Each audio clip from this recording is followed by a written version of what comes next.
Olá pessoal, tudo bom com vocês?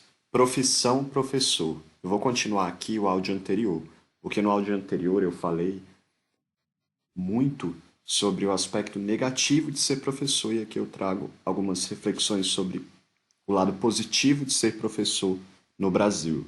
Vale a pena ser professor no Brasil? Os meus áudios não constituem uma resposta, né? Mas algumas reflexões para você mesmo pensar sobre isso. Ensinar é uma coisa muito interessante.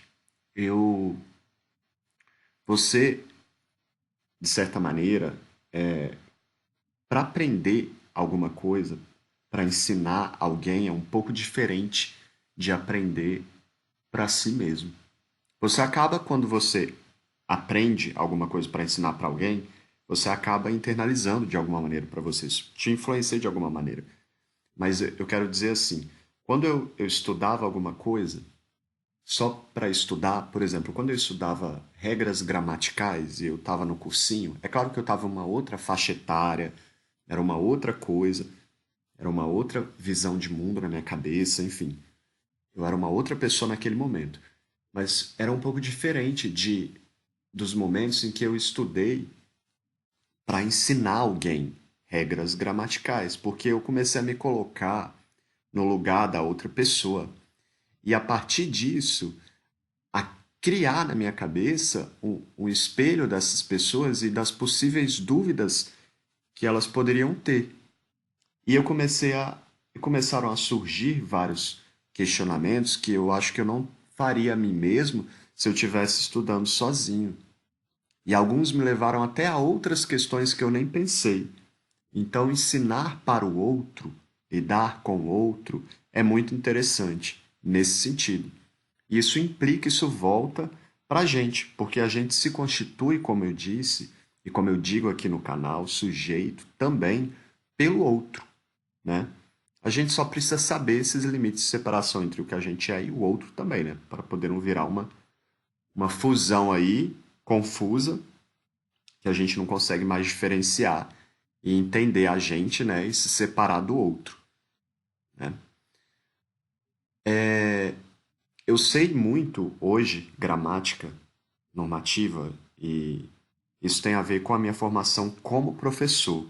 As pessoas me perguntam como que você aprendeu gramática, como que você consegue revisar texto, como que você consegue identificar os problemas em um texto. Pessoal, isso tudo tem a ver com o fato de eu ter sido professor, de eu ter corrigido, como eu falo para vocês aqui, aos finais de semana, fora do meu horário de trabalho, inclusive sem ser pago, mais de 600 redações por semana, às vezes. Não era toda semana, mas quase toda semana. Além de provas, e eu sempre fui professor de texto, né? Sempre, sempre que eu trabalhei em escola foi como professor de texto. E em monitoria de cursinho, eu trabalhei sempre como monitor de redação.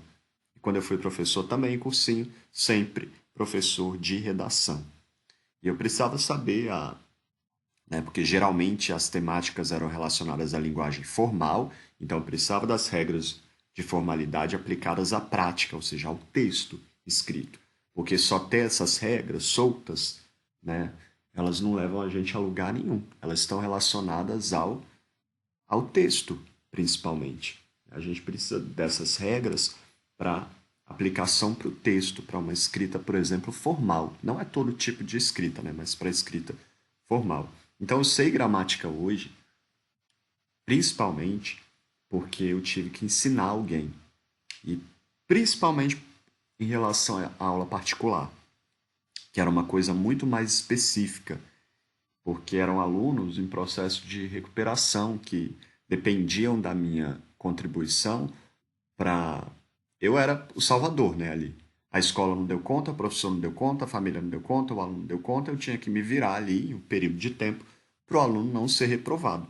E olha que eu fazia cada coisa, e eu consegui ajudar muita gente, né? E eu não, eu sei que às vezes, num curto período de tempo, eu não conseguia trazer uma contribuição para o aluno suficiente de maneira que ele fosse, né, aprovado. Mas eu deixava isso claro, dialogava com a família, com o pai e com a mãe, né? Diferentemente de algumas pessoas que né? Acham que, ok, você paga, vou explicar, não. Eu conversava, dialogava com o próprio aluno, com a família, para eles também não, para não ficar aquela visão de que eu seria o salvador também, até porque qualquer coisa errada, a culpa ia cair em quem? Em mim, né?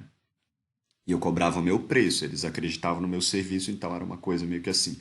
Eu não queria ali transparecer também como, né, eu não estava ali vendendo uma coisa que eu não conseguiria cumprir. Então, eu deixava clara a minha limitação, a limitação do aluno em relação às aulas, e eu consegui ajudar muitas vezes. Eu consegui realmente recuperar vários alunos aí e fazer milagre como professor de aula particular. E isso me trouxe muito conhecimento, porque eu era muito preocupado com esses alunos e eu tinha que trazer uma ajuda mesmo para eles. Então eu ficava me colocando no lugar deles, imaginando como o que eu poderia fazer para se eu fosse uma criança naquela idade para internalizar aquele conteúdo. Isso implicava a minha didática. Eu começava conversando com esses alunos a buscar um pouco me aproximar do universo deles. A partir dessa aproximação nas primeiras aulas, geralmente na primeira aula, eu fazia um questionário, tinha um questionário, perguntava coisas para esses alunos. E nas próximas aulas eu planejava essas aulas, isso é uma coisa interessante também de ser professor, é planejar as aulas, e eu levava em consideração isso para essas aulas particulares. E a minha didática, ela era toda direcionada em cima desse universo daquele aluno. E eu começava a perceber algumas coisas até por uma sacada meio psicológica, da psicologia mesmo, né, de disciplinas que a gente tem ao longo do curso de letras, de licenciatura. E eu também cursei várias disciplinas da área de psicologia na universidade. Eu, inclusive, fui monitor de psicologia da personalidade de um departamento de psicologia clínica na Universidade de Brasília. E, e fui engajado em vários projetos interdisciplinares, da biologia, por exemplo. Eu trabalhei em um herbário. Eu vou contar isso para vocês em um outro momento. Então, eu eu planejava as minhas aulas nesse sentido, buscando a didática aplicada à dificuldade e à realidade do próprio aluno. Então eu precisava dialogar com a família, com o próprio aluno, né?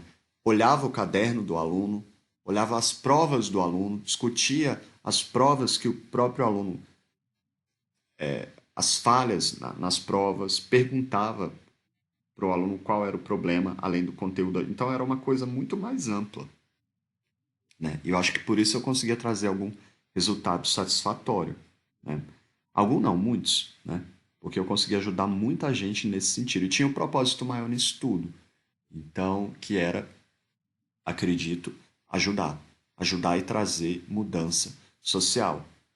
Ou, ninguém é nada sem o professor, né? O professor ele tem esse papel nas diversas funções da vida, profissões. Todo mundo precisou, precisa de um professor, né? E a gente passa um grande período da nossa vida na escola, não só na escola, na universidade também, em cursos, estudando. E ali tem professores, né? Então, o professor ele tem esse papel, essa responsabilidade social.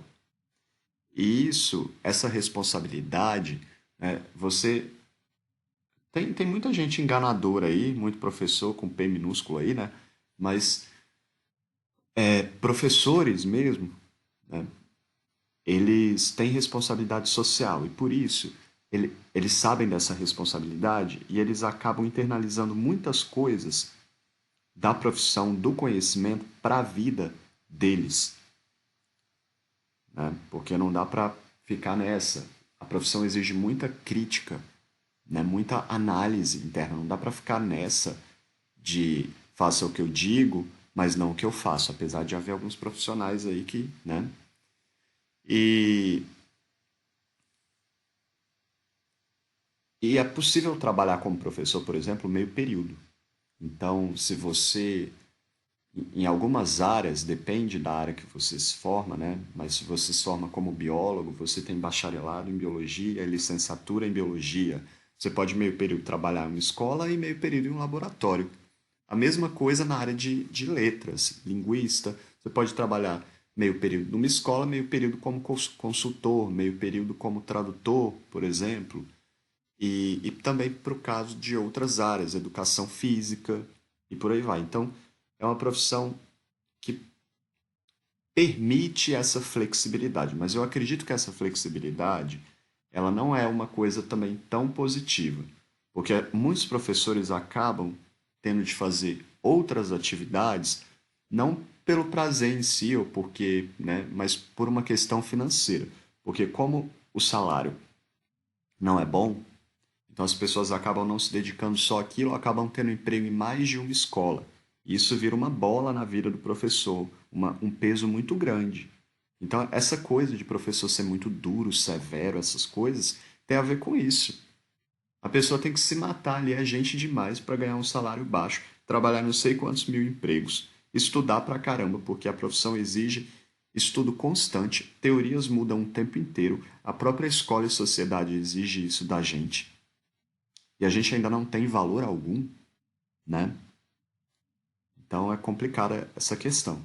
Professor universitário, eu acho também muito interessante ser professor universitário, mas eu acho que o problema do Brasil está na educação básica, na educação, no ensino médio. Então, eu acredito que a função social não é desprestigiando os professores universitários, mas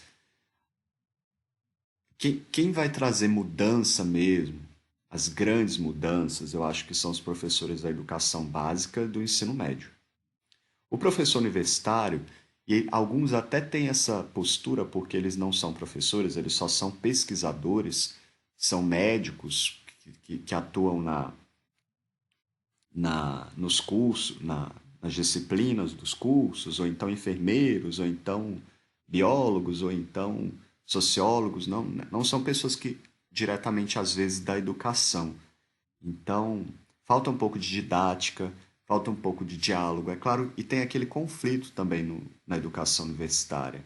Às vezes o aluno chega, pesquisador, com problemas que são oriundos da educação básica e fundamental. E aí cabe a discussão: esses problemas devem ser resolvidos aonde? Na universidade? Aí o professor universitário se recusa a essas questões, né? E aí vem aquela, né? Então, porque se espera né, que o aluno chegue preparado. E realmente, às vezes, isso não é um problema do professor universitário, ou isso não é da conta da universidade. E aí, nesse caso, a universidade deveria barrar esses alunos, de alguma maneira, para que eles voltem, se preparem melhor e entrem lá. Ou deveria haver uma preparação melhor no ensino básico e no ensino fundamental. Uma coisa positiva de ser professor universitário é o fato de haver a relação entre pesquisa, ensino e extensão.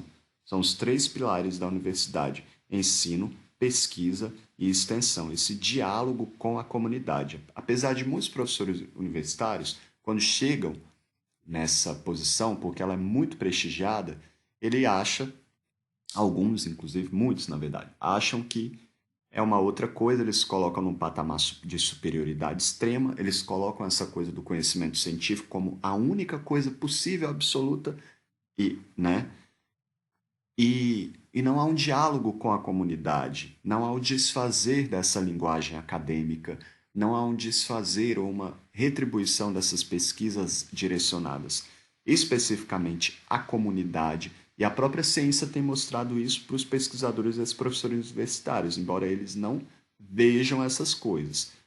As próprias revoluções científicas trazem isso, desconstroem esses papéis. Por exemplo, antigamente, a noção do cientista ele era colocado como numa posição de superioridade. Nesse posicionamento, quando ele ia a campo, ele daria a informação para aquela comunidade. Imagine um cientista que vai investigar uma comunidade X. Então, ele estaria naquela posição, ele estava nessa posição, né, de alguém superior, que desvendaria aquela cultura para aquele povo. E com as revoluções científicas lá no século XX, as mudanças de pensamentos nas correntes de várias ciências, principalmente humanas, eu estou falando bem grosso modo aqui isso, essas coisas começaram a ser desconstruídas. Então, os pesquisados, as pessoas que os pesquisadores investigam, as comunidades, por exemplo, no caso de pesquisa com seres humanos, começaram a ser chamados de outros termos. Em vez de pesquisado, apesar de ainda haver muita pesquisa que chama assim, porque ainda estão nesse paradigma, né, mais equivocado, eles começaram a surgir mudanças. Então, eles começaram a ser chamados, por exemplo, de colaboradores, porque eles não estão nessa posição inferior ao pesquisador. Na verdade, eles são peça-chave para a pesquisa. Eles são, de fato, quem pode dizer o que a comunidade em si, pela própria consciência deles, representa. E o pesquisador, principalmente porque ele não, muitas vezes não é daquele grupo, daquela comunidade, ele pode, aliás, ele deve ouvir essas pessoas e valorizar essas pessoas, e não se colocar na posição de alguém que, numa posição de superioridade, né? Mas numa posição, às vezes, até abaixo, porque ele não faz parte daquela comunidade. Então, ele deve ouvir aquela comunidade e trazer essas reflexões para a sua pesquisa e amarrá-las à sua própria pesquisa. Porque aquela comunidade sabe de si mesmo, ela tem voz, mesmo que aqueles saberes não sejam saberes científicos. É claro que quem vai fazer essa ligação com o saber científico é o pesquisador, né? Mas os outros saberes têm o seu valor, e pesquisador que não pensa assim, ele está um pouco equivocado. Ele está naquele paradigma ainda da superioridade, de que a ciência é a única verdade possível, né? É claro que, como professor também, diante dessas várias vozes sociais, de toda essa banalização que existe hoje na sociedade, o professor também tem que tomar cuidado, porque ainda existe o certo. Eu estou falando de uma maneira muito geral aqui, quando eu digo isso.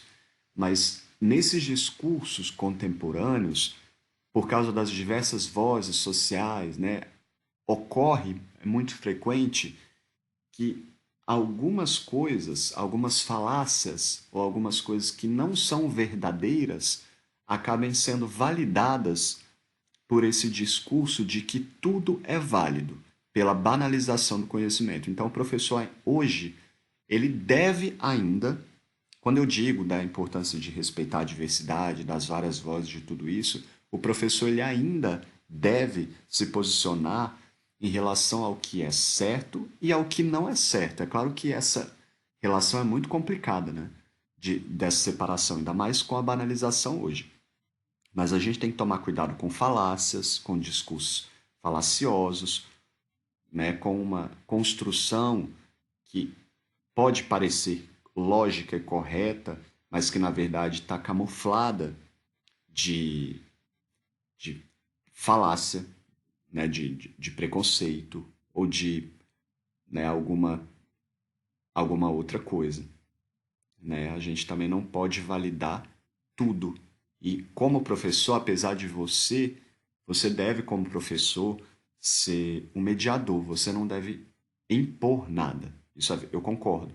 Mas a verdade, ela é importante de ser separada do que não é verdade, né?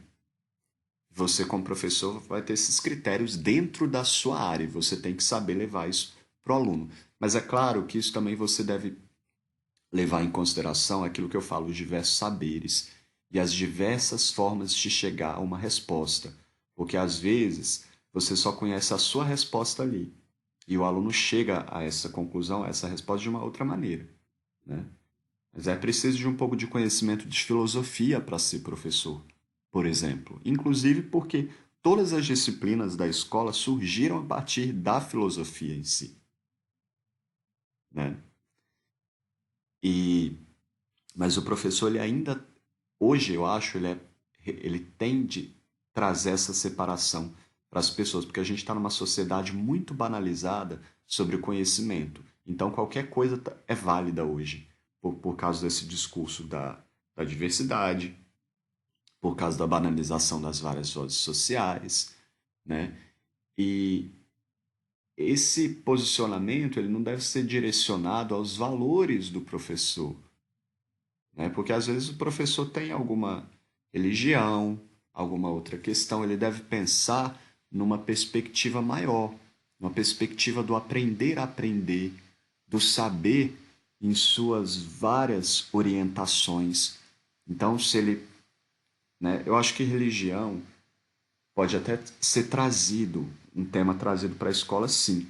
Mas o professor não vai trazer a perspectiva dele ali, mesmo que ele seja, mesmo que ele só tenha conhecimento daquilo. Ele sabe que existem outras religiões. Então, se a escola fosse um espaço, por exemplo, né, de ouvir desses vários saberes, o aprender a aprender, o conhecimento, ele já deveria haver essa pressuposição de que ele não é uma coisa só. Eu acho que essa é a única maneira de trabalhar com uma pressuposição para pensar o conhecimento, porque eu não gosto também de pensar que algo deve ser. Porque tudo pode ser desconstruído, né? Mas que algo já está pronto ali antes da gente chegar a alguma ideia. Mas pro aprender a aprender, isso é algo que é válido, eu acredito. Que é saber que.